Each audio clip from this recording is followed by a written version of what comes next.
Painit tayo ng mantika. Ayan.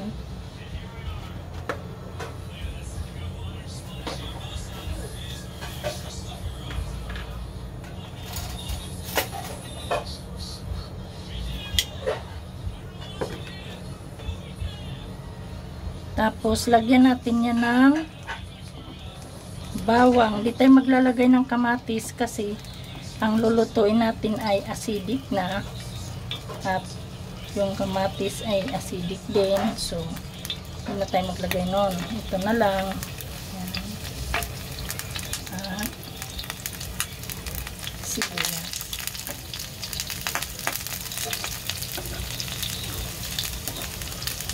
Ayan.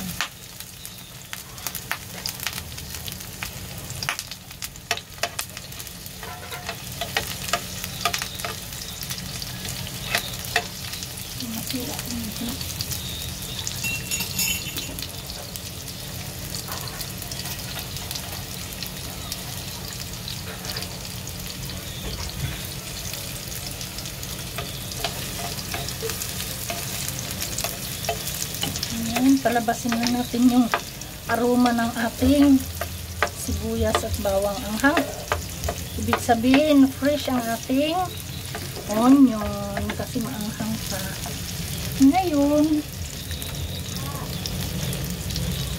tikman na natin yung ating ginawang bagoong. Ayan. Mag-isa tayo ng bagoong.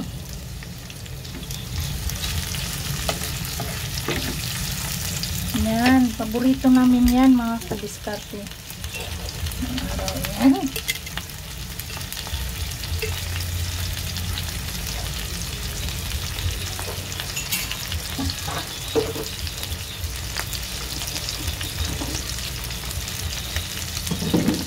Labot na sinabado.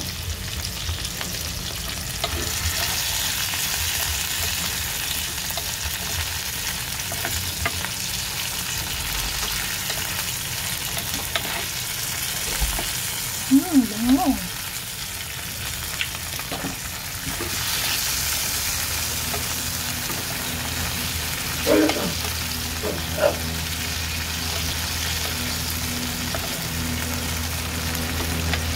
Ginisang bagoong. Tapos lagyan natin yan ng kalamansi. Wala pa 1 linggo ito mga kadiskarte bagoong ko. Ang bango na.